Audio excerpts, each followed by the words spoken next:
el libro de los Hechos de los Apóstoles, pero en realidad muchas personas han dicho que el nombre debe cambiarse, que debe ser Hechos del Espíritu Santo, porque es un libro donde vemos cargado de eventos propiciados por el Espíritu Santo que revolucionaron a la iglesia, revolucionaron a los discípulos de Jesús, que de un momento a otro cambiaron, se hicieron personas diferentes.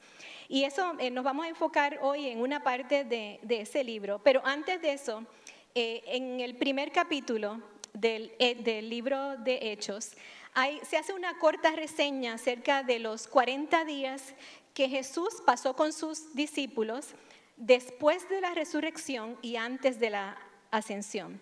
Y miren lo que él compartió con sus discípulos. En Hechos 1, 4 al 5 nos dice, Jesús les ordenó, no se alejen de Jerusalén. Recuerden que todos eran mayormente galileos, así que vivían lejos de ahí, pero él les dice, quédense aquí en Jerusalén. Sino esperen en la promesa del Padre, de la cual les he hablado. Juan bautizó con agua, pero dentro de pocos días ustedes serán bautizados con el Espíritu Santo. Y en el versículo 8 de ese mismo capítulo les dice el Señor, cuando venga el Espíritu Santo sobre ustedes, recibirán poder y serán mis testigos en Jerusalén, como en toda Judea y Samaria y hasta los confines de la tierra. Y eso se cumplió en una manera, digamos, concentrada en el libro de los Hechos, porque ahí nosotros vemos que Pedro hizo eso mismo, fue testigo, Pedro y otros, en Jerusalén. Felipe y otros fueron a Judea y Samaria, y Pablo fue hasta los confines de la tierra conocida en ese tiempo. Así que ahí se ve, pero nosotros sabemos, tú y yo sabemos, que aunque ese libro ya se terminó de escribir en lo que respecta a él, la historia continúa. Y tú y yo somos parte de esa historia, de seguir siendo testigos hasta los confines de la tierra. Y asimismo, como el ministerio de Jesús comenzó con el bautismo del Espíritu Santo, la iglesia nació con el bautismo del Espíritu Santo en Pentecostés. Eso es un paralelo. De hecho, el libro de los Hechos es la historia de los discípulos recibiendo lo que Jesús recibió para hacer lo que Dios hizo. Se los voy a repetir. El libro de los Hechos es la historia de los discípulos recibiendo lo que Jesús recibió para hacer lo que Jesús hizo. Eso es para ti y para mí. Y una de las cosas más milagrosas de ese libro es cómo transformó la vida de hombres comunes y corrientes que dejaron de ser una cosa y se convirtieron en otra. Y con muchísimos hechos sobrenaturales que pasaron. Hoy nos vamos a enfocar en un ejemplo, y ese ejemplo lo encontramos en el capítulo 3 de los Hechos. El capítulo 3 vamos a ir más o menos los primeros, del 1 al 12, más o menos, yendo por el pasaje uno a uno. Y así que es posible que ese sea el milagro de sanidad que se relata en ese pasaje, es posiblemente el primero que hubo después de Pentecostés. Aunque hubo muchos, pero es muy posible que este haya sido el primero. Así que comienza así, el versículo 1 del capítulo 3 de Hechos. Un día subían Pedro y Juan al templo a las 3 de la tarde, que es la hora de la oración. Y obviamente uno se pregunta, pero ¿qué hacen si ya Jesús resucitó, ya está la iglesia naciente, ya tienen grupo, oran juntos? ¿Qué hacen Pedro y Juan en el templo en la hora de la oración? Y la respuesta a eso es muy sencilla. Era un tiempo de transición. Todavía la iglesia no estaba formada como se formó después.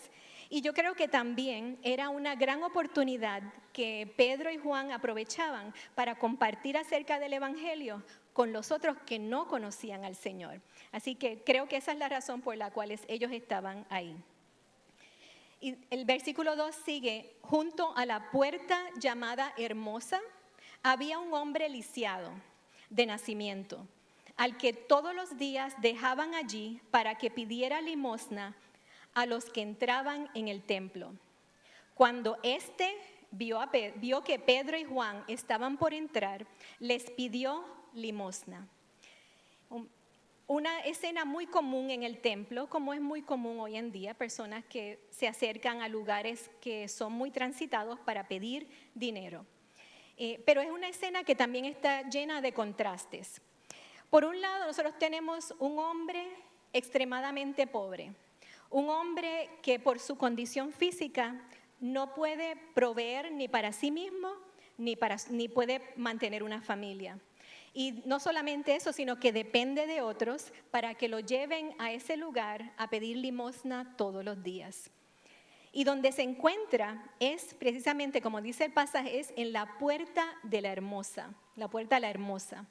Era una puerta exquisitamente ornamentada y entraba a los atrios externos del templo, donde también había una gran ornamentación exquisita. De hecho, el templo era conocido como una de las grandes maravillas del mundo en su tiempo. Así que contrasta la pobreza, la necesidad de este hombre con el lugar en que él está. Y no solamente eso, sino de hecho, él está ahí tan cerca del templo y sin embargo no puede entrar.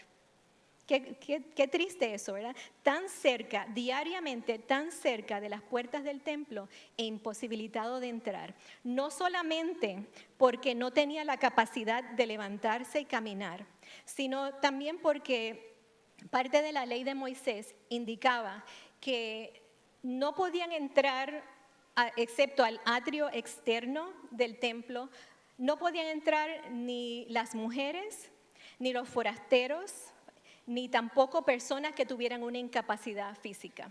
Suena muy triste, ¿verdad? Pero era parte de la ley que abrazaba el pueblo judío. Así que él estaba en ese lugar tan exquisito, tan cerca del templo y sin embargo no podía aprovecharlo. Y ese hombre paralítico, uno se imagina después de tantos años, 40 años, que él había estado en esa condición. El hombre tenía más o menos 40, nos dice el pasaje más adelante.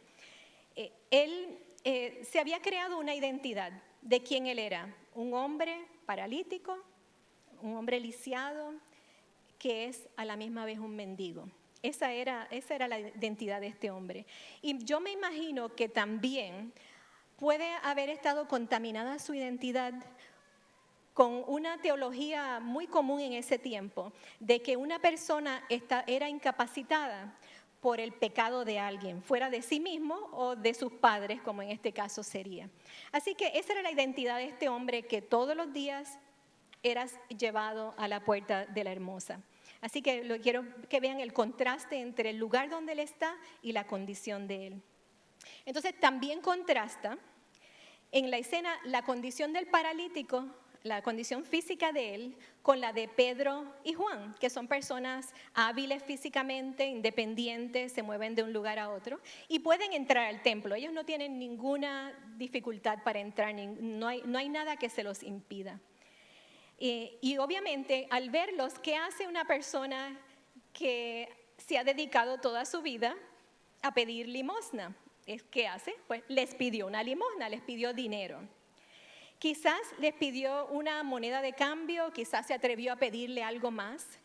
Quizás les dijo, den para que Dios los bendiga a ustedes, porque era parte también de la filosofía judía de que se ganaba el favor de Dios a través de dar limosnas. No sabemos exactamente las palabras, pero lo que sabemos es que él estaba pidiendo algo de Pedro y de Juan.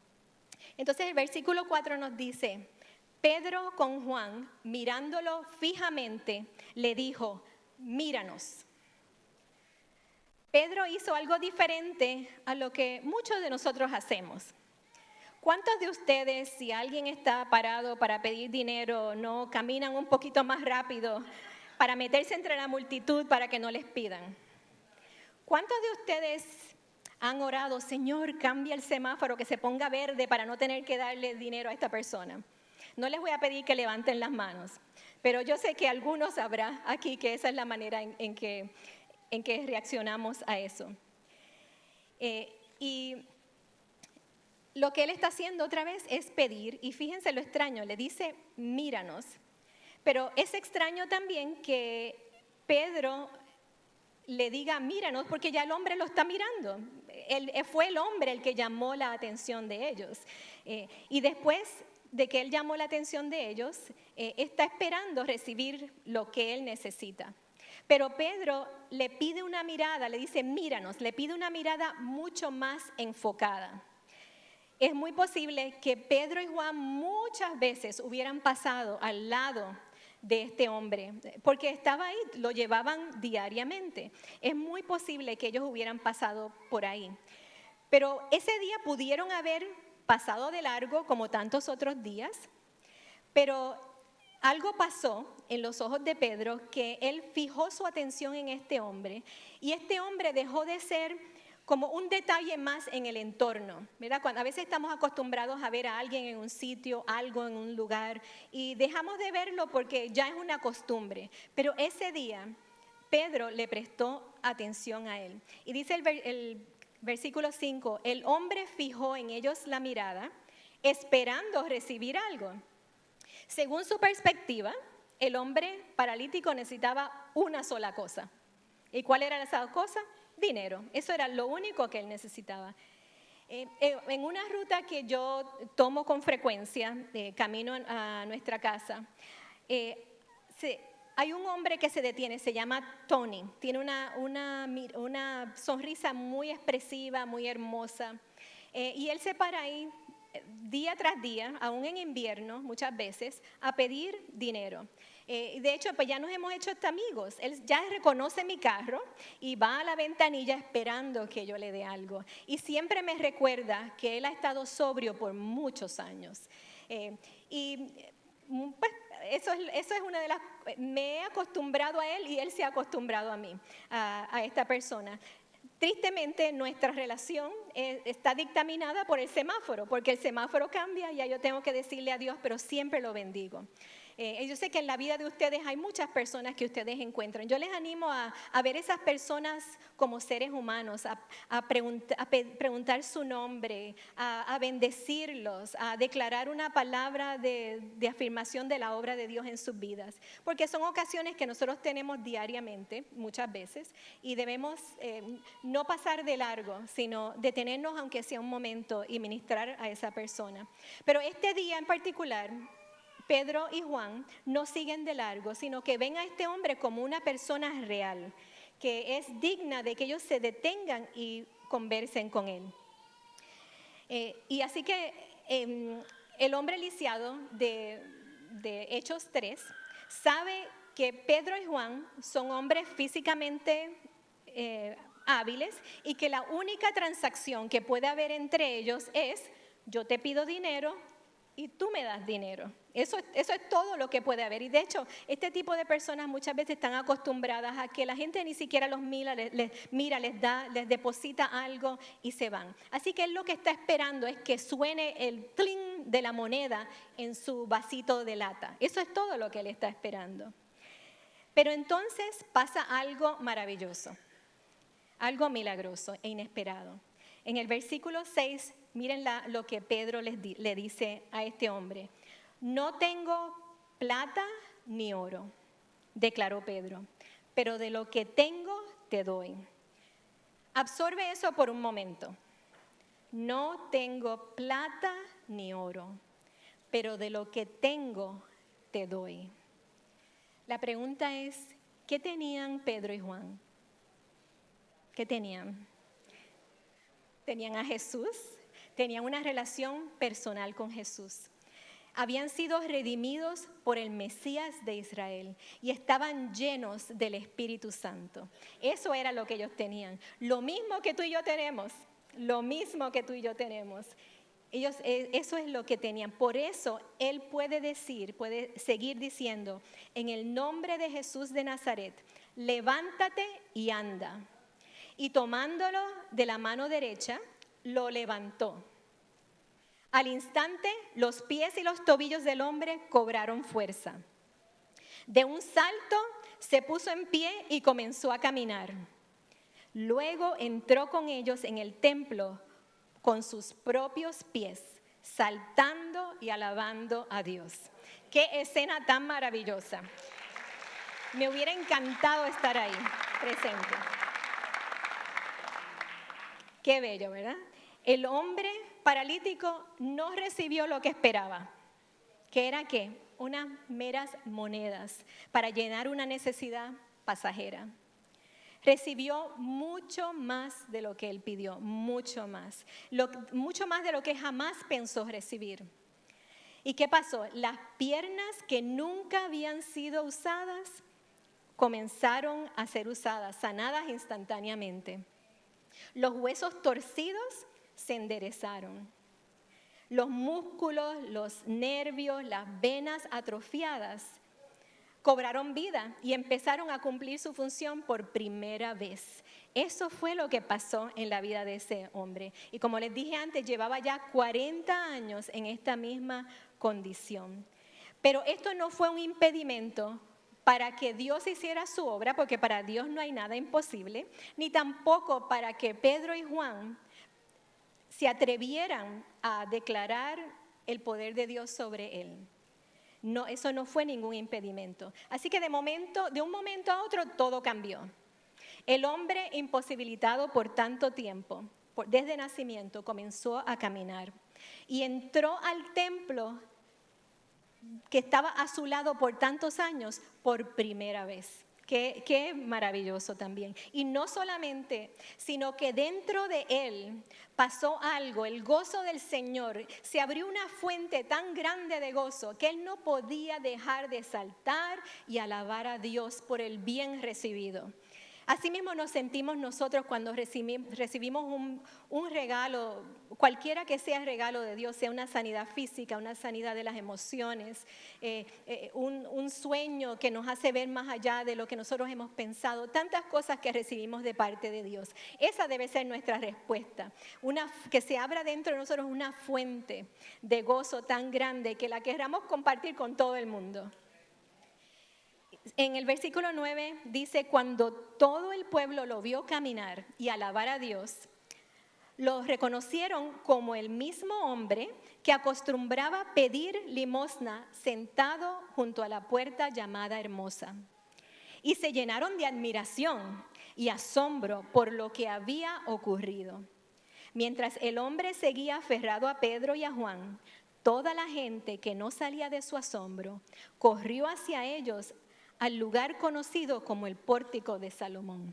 Me encanta ese detalle de la escritura. Dice que el hombre seguía aferrado a él, a Pedro y a Juan. Yo pienso, si usted hubiera recibido algo de parte de alguien que ha sido usado por Dios, esa es nuestra reacción, a quedarnos aferrados a esa persona, porque no queremos perder nada. El gozo es tan grande, nuestra emoción es tan grande que nos lleva a querer estar cerca de esa persona. Pero así que de momento, este hombre se convirtió en el testimonio del poder transformador de Cristo. Él había sido conocido por todos como el hombre que era llevado todos los días por otras personas a la puerta de la Hermosa para pedir limosna. Ellos sabían su nombre, sabían la historia de su familia, por qué estaba lisiado, conocían todo acerca de él porque pasaban por ahí todos los días, quizás eran amigos. Sabían todo, pero es tanta la maravilla del pueblo que se agolparon contra el hombre, alrededor del hombre y alrededor de Pedro y Juan. ¿Por qué? Porque querían saber cómo pasó esto. Si nosotros lo hemos conocido, él no se podía mover, él no podía hacer eso. ¿Cómo es que ahora entró al templo y está caminando, corriendo, saltando, declarando las maravillas de Dios? Eso era lo que ellos querían saber. Porque cuando algo así pasa, queremos saber cuál es la razón de por qué pasó. Y lo que relata en los siguientes versículos del capítulo 3 y del 4 es tan milagroso como la sanidad del hombre paralítico por 40 años. El Espíritu Santo orquestó la escena perfecta para que Pedro pudiera declarar el mensaje del evangelio. Solamente Dios puede hacer eso, ¿verdad? Una situación, van su camino tranquilo, como un día cualquiera, y de momento Dios hizo algo que estableció la plataforma para que otra cosa pudiera suceder, otra cosa milagrosa. Entonces, en el versículo 12 nos dice que Pedro se dirigió al pueblo que está agolpándose alrededor de ellos y les dice: pueblo de Israel, ¿por qué les sorprende lo que ha pasado?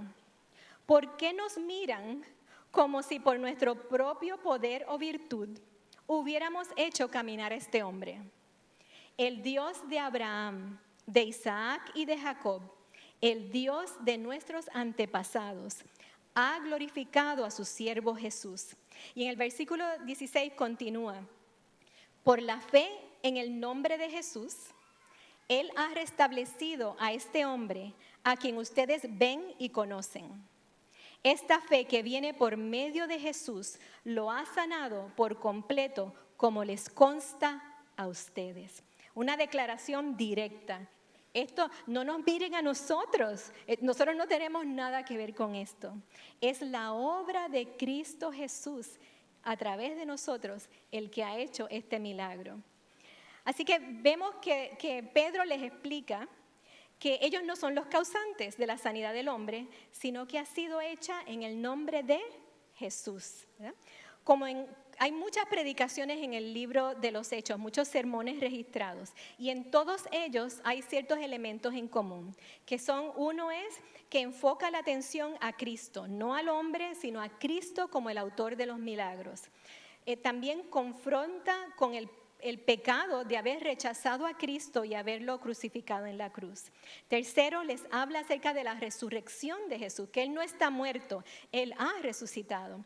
Y el último elemento es que llama a la gente al arrepentimiento para que reciban el perdón de pecados y reciban entonces la bendición de Dios, que nosotros le llamamos la salvación de nuestra alma, que nos da vida eterna. Esos son elementos comunes en la mayor parte de estas predicaciones del libro de los Hechos.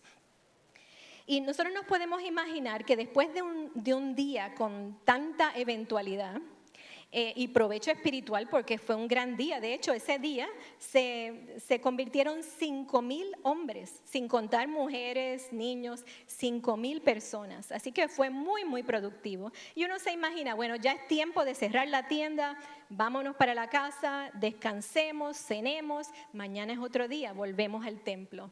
Pero en el capítulo 4 nos dice que eso no fue lo que pasó, sino que la escena se complicó bastante para ellos.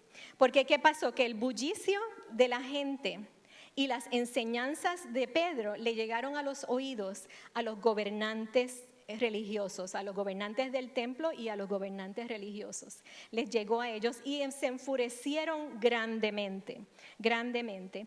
Así que ¿qué pasa? Que en vez de ellos poder irse a su casa tranquilos, llegó la guardia con todas estas personas. Obviamente los arrestaron, los encarcelaron y al otro día los interrogaron. Así que pasó todo lo contrario de una noche tranquila en casa. Y al día siguiente los interrogaron, el sumo sacerdote interrogó a Pedro y miren lo que le pregunta. Quieren saber lo mismo que el pueblo quería saber.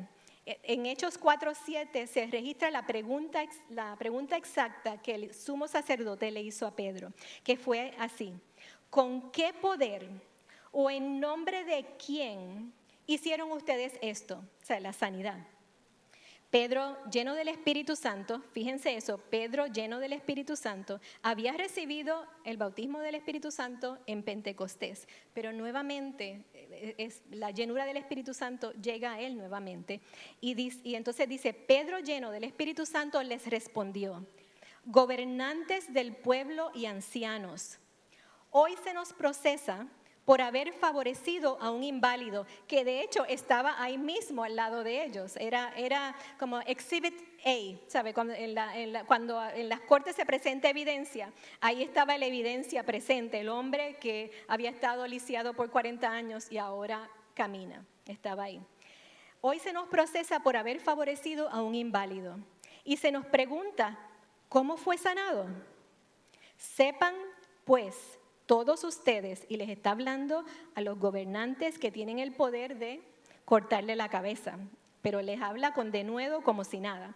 Dice, sepan pues todos ustedes y todo el pueblo de Israel que este hombre está aquí delante de ustedes sano, gracias al nombre de Jesucristo de Nazaret, crucificado por ustedes, pero resucitado por Dios.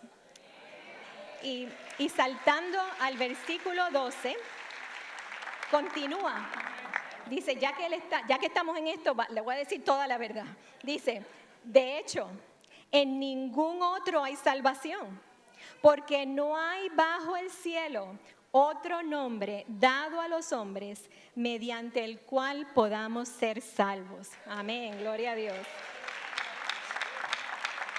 Más adelante, el pasaje relata todas las amenazas que ellos le hicieron a Pedro y a Juan para callarles la boca, para que ellos no siguieran con el mensaje de Cristo. Y fíjense, en el versículo 19, vuelve otra vez Pedro con una actitud en autoridad. Dice, es justo delante de Dios obedecerlos a ustedes en vez de obedecerle a Él. Júzguenlo ustedes mismos. Nosotros no podemos dejar de hablar lo que hemos visto y oído. Tremenda respuesta. Nos la deberíamos memorizar y usarla con frecuencia para que nosotros podamos declarar la verdad de Dios en toda circunstancia. Y lo que quiero hacer ahora en unos minutos es mencionar unos puntos acerca de cómo esta historia nos es relevante a nosotros. Principios que nosotros debemos aplicar en nuestra vida para ser un discípulo auténtico del Señor. Roberto ha estado en las últimas semanas hablando, enfocando ese tema de diferentes maneras y quiero mencionar unos puntos con respecto a eso. Lo primero es que nosotros necesitamos el poder del Espíritu Santo. No podemos vivir sin Él. No podemos tener ningún tipo de victoria espiritual sin el Espíritu Santo. Su poder es tan vigente hoy como estuvo hace 2000 años ahí en Jerusalén. Y hay muchos predicadores, quizás algunos hasta lo que ustedes escuchan por internet, que predican en contra de esto, que declaran que el poder del Espíritu, que hoy no hay bautismo del Espíritu Santo, que las sanidades no son para hoy, que el mover de Dios no es para Dios y predican activamente en contra de eso. Muchas veces son predicadores que tienen otro mensaje que es muy bíblico. No estoy diciendo que lo demás que digan no es bíblico, pero en ese sentido se equivocan. El poder de Dios está tan vivo, tan vigente y tan accesible a nosotros hoy como lo estuvo en esa época. Y tú y yo necesitamos buscarlo diariamente. Esto muchas veces pasa que recibimos un bien de parte del Señor, el Señor nos bautiza, pasan cosas a través de nosotros, la gracia de Dios se manifiesta a través de nosotros, pero nos ponemos tan complacientes y tan cómodos nuevamente que ya no estamos con esa misma búsqueda. Yo sé por qué eso me pasó a mí. Cuando yo estaba en la búsqueda del Espíritu Santo, del don de lenguas y todo, era un afán. Cuando lo recibí, como que dijo que ya lo recibí y me descuidé, como por 2 años me descuidé, así que yo sé de lo que les estoy hablando. Tenemos que buscar diariamente, esto es un asunto de todos los días y de hecho pues nuestra relación con el Señor tiene que ser tan cercana que cada día el Espíritu Santo nos renueve, nos llene y nos use para su gloria. Y el segundo punto que quiero hacer es que tú y yo tenemos que estar en alerta todo el tiempo para dar de lo que Dios nos ha dado a nosotros. Tenemos que estar en alerta para aprovechar todas las oportunidades que se nos presenten de parte del Señor. Porque Dios en el camino, en diferentes circunstancias de nuestra vida, diferentes ambientes, Dios nos da oportunidades y nosotros tenemos que aprovecharlas. Pedro estaba listo. Por eso es que él pudo decir, plata ni oro tengo, pero de lo que tengo te doy. Y en Mateo 10:8, miren lo que Jesús le dijo a sus discípulos. Les instruyó de esta manera: sanen a los enfermos, resuciten a los muertos, limpien de su enfermedad a los que tienen lepra, expulsen a los demonios. Lo que ustedes recibieron gratis, denlo gratis. Eso es lo que nosotros tenemos que estar, darle a otros, estar dispuestos, preparados para en todo tiempo darle a otros de lo que el Señor nos ha dado a nosotros. Y tercero, el discípulo auténtico ve el potencial celestial en cada persona que se encuentra en su camino. Sabes que no es nuestra prerrogativa decir a quién le hablamos y a quién no. Y no debemos estar haciendo acepción de personas, compartiendo con otros y con otros no. Uno de los efectos del Espíritu Santo, por lo menos en mi vida, es que nos abre los ojos a una nueva dimensión. Ya no vemos la vida igual. Comenzamos a vernos como Dios nos ve y comenzamos a ver a los demás como Dios los ve, a través de los ojos del Señor. Y eso fue lo que pasó ahí. Pedro no vio a un mendigo como lo había visto sin verlo tantas veces. Vio a un hombre necesitado, vio a un hermano. Por eso, aparte de estirarle la mano de donde salió el poder de Dios, es una mano de amistad. Esa debe ser la vida de nosotros, siempre estableciendo puentes y lazos con todos aquellos que nosotros nos encontramos en el camino, porque no nos compete a nosotros excluir a nadie o considerar que alguien está mucho más allá del alcance de Dios. Esa no es nuestra prerrogativa. Nosotros tenemos que compartir con todos el mensaje de salvación y orar con fe para que Dios haga su obra. No es nuestra responsabilidad es solamente acercar el reino de Dios a las personas. Lo que pase, el resultado, el mover del poder es de parte de Dios, es su responsabilidad. Dios es responsable de lo demás. Muchas veces nosotros dejamos de orar por otros o de hablar porque tenemos miedo. Pensamos, ¿y si oro por sanidad y nada pasa? Entonces quedo yo mal. O si oro y se le levantan las expectativas a la persona de que Dios la va a sanar y no pasa nada, entonces ¿qué? Pero sabes, yo te quiero liberar, igual que me liberté a mí de eso, de esa atadura. Nuestra función es ser responsables ante Dios, es ser sensibles a lo que Dios quiere para nosotros. No es hacer la obra, nosotros solamente somos instrumentos en las manos de Dios. Así que si Dios te llama a algo, hazlo. El resultado es asunto de Él. Él es el que va a obrar. De hecho, ahí les puedo dar el ejemplo. John Wimber, él fue el fundador del ministerio carismático Vineyard. Él recibió una encomienda de parte del Señor a orar por los enfermos y Dios le dijo que iba a haber muchas sanidades. Pero ¿saben qué? Pasó mes tras mes antes de que hubiera una sanidad. Y no solamente eso, la primera persona por la quien él oró murió. Así que estamos en buena compañía. Simplemente tú haz lo que Dios te ha mandado a hacer. El resto tú se lo dejas a Dios. El cuarto principio es que como discípulos de Cristo, tú y yo tenemos que hacerlo todo en su nombre, en el nombre de Cristo. No es para que se nos reconozca a nosotros. De eso tenemos demasiadas personas que hacen la obra de Dios y lo que están haciendo es buscando el reconocimiento de los demás, haciéndose fama. Y eso no es lo que Dios quiere. Lo que nosotros tenemos que hacer es hacer famoso a Jesucristo. Esa es nuestra encomienda, hacerlo a Él famoso, pero no nosotros. Porque la gloria tiene que ser solo para Él. Solo para Él. Vivimos en un mundo donde estamos constantemente bombardeados con el concepto de que tenemos que alimentar nuestro yo, de que tenemos que casi idolatrarnos a nosotros mismos. Eso es una mentira del enemigo. Nosotros tenemos solamente nuestra adoración, la gloria solamente es para el Señor, no para nosotros. Y recuerden lo que Juan dijo, que es necesario que yo mengüe para que Él crezca. Y otro versículo en Gálatas 2:20 de Pablo dice, he sido crucificado con Cristo y ya no vivo yo, sino que Cristo vive en mí. Lo que ahora vivo en el cuerpo, lo vivo por la fe en el Hijo de Dios, quien me amó y dio su vida por mí. Eso es un versículo clave para nosotros. Nosotros somos instrumentos en sus manos. De hecho, nuestra encomienda es ser la mejor herramienta posible. Eso es lo que nosotros tenemos que hacer.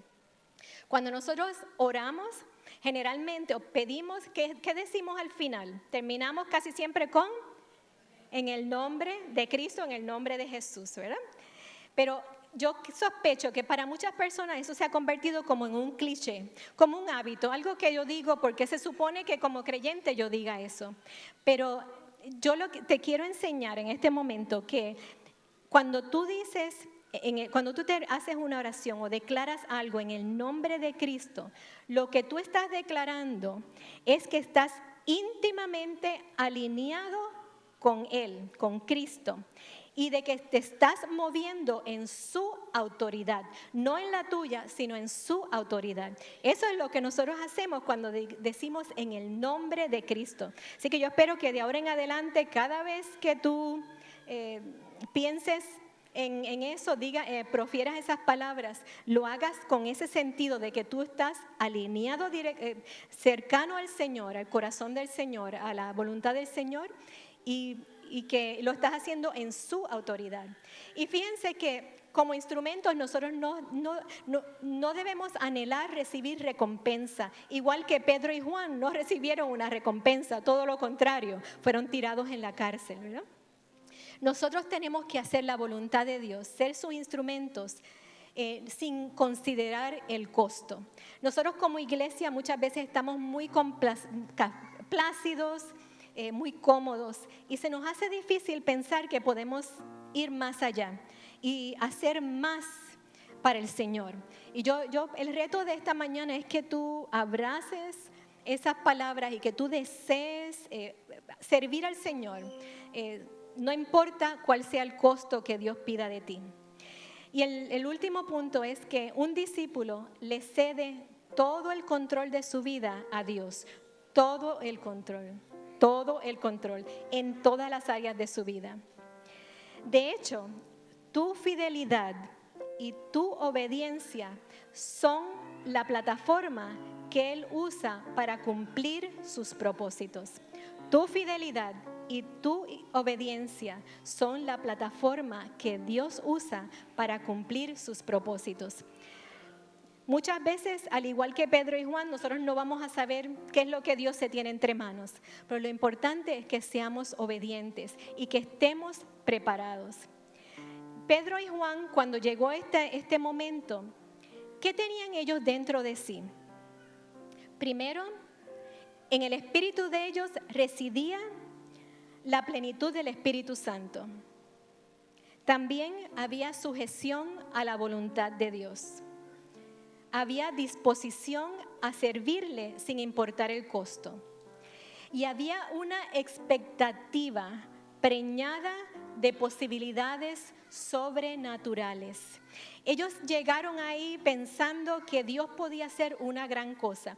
No sabemos cómo, no sabemos dónde, no sabemos si es hoy o es mañana, pero había una expectativa de lo que Dios iba a hacer en medio de ellos. En el espíritu, yo no veo visiones, pero sí veo imágenes. Y en el espíritu, yo he visto muchas cosas con respecto a esta iglesia. Yo he visto la gloria de Dios, la nube de la gloria de Dios en este lugar y rodeando este lugar. Yo he visto personas que van por la calle y se impactan tanto por lo que hay aquí adentro que entran a ver qué hay y reciben. Yo he visto cómo por una puerta han entrado personas con gran necesidad, tanto físicas como emocionales, como mentales, de todo tipo. Cómo han entrado y cómo ha habido un pueblo dispuesto y listo, un ejército listo ya para hacer su obra, la obra de Dios, y los he visto salir sanos por otra puerta. Yo he visto y he oído cadenas caerse en este lugar. y personas siendo libres de todo tipo de problemas, de todo tipo de adicciones. Eso es lo que Dios quiere para este pueblo. Eso es lo que Él quiere. Dios quiere una iglesia de hechos, del libro de los hechos. Eso es lo que Él quiere. Él anhela ver eso. Y tú y yo tenemos una parte en eso. No es todo Dios. Tú y yo tenemos que estar preparados. Tiene que haber un anhelo en nuestro corazón, en nuestro espíritu, de que Dios obre de esa manera. Que Dios abra nuestros ojos para ver lo que Él quiere hacer en medio nuestro. No vivas tu vida como siempre. Pregúntale a Dios, ten esa expectativa. Dios, ¿qué tú quieres hacer a través de mí? ¿Qué tú has depositado en mí que yo puedo dar de gracia a otros? ¿Cómo tú me vas a usar? ¿Dónde yo voy a ver una sanidad? ¿Cómo yo puedo ministrar en tu poder a aquellos más cerca de mí y a los que están lejos y aún a los que yo no conozco? Esa es la pregunta que todos nosotros tenemos que hacernos. ¿Qué es lo que Dios va a hacer? Pero tiene que haber un anhelo de agradarlo a Él, porque la obra es de Él. Dios no puede usar un pueblo cómodo, tranquilo, que se queda en lo mismo de todos los días. Tiene que haber una revolución en nuestro espíritu para que esto suceda. Y en nuestra responsabilidad, es tu responsabilidad y la mía, que eso se dé. Otra vez les digo, yo no soy responsable de la parte de Dios, pero sí soy responsable de la mía. Y tú eres responsable de la tuya por igual. Así que yo te pido en esta tarde, vamos a ponernos de pie y hacer juntas una oración. Puedes seguir la mía o hacer tu propia oración para que Dios te use poderosamente. Señor, gracias por tu palabra. Gracias por tu iglesia con I mayúscula. Gracias por esta iglesia. Gracias por cada hombre, mujer, joven, niño que está en este lugar, en este día. Gracias por tu obra. Gracias por tus propósitos. Gracias por el destino de tu iglesia. Gracias por el bautismo de tu Santo Espíritu. Gracias por tu poder.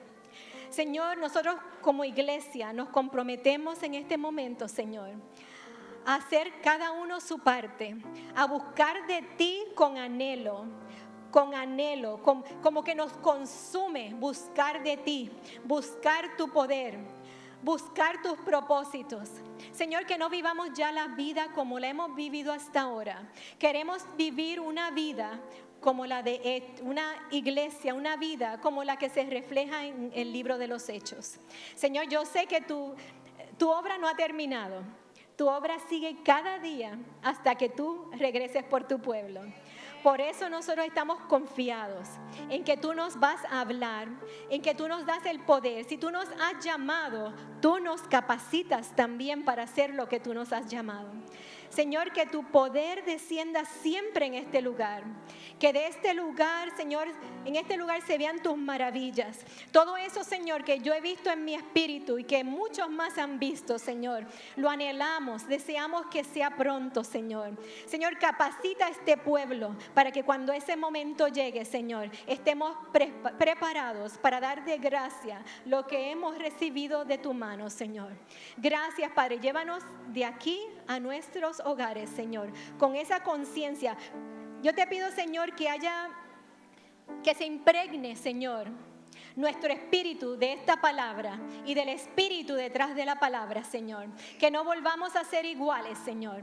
En este día, Padre, que lo que hemos hablado, lo que hemos adorado, lo que hemos declarado, Señor, esté en nuestra mente y de vueltas en nuestra mente, y de vueltas en nuestra mente, de vueltas en el espíritu, de vueltas en el corazón. Y que pongamos, Señor, por obra lo que hoy hemos escuchado, Señor. Gracias, Padre, en el nombre de Jesús.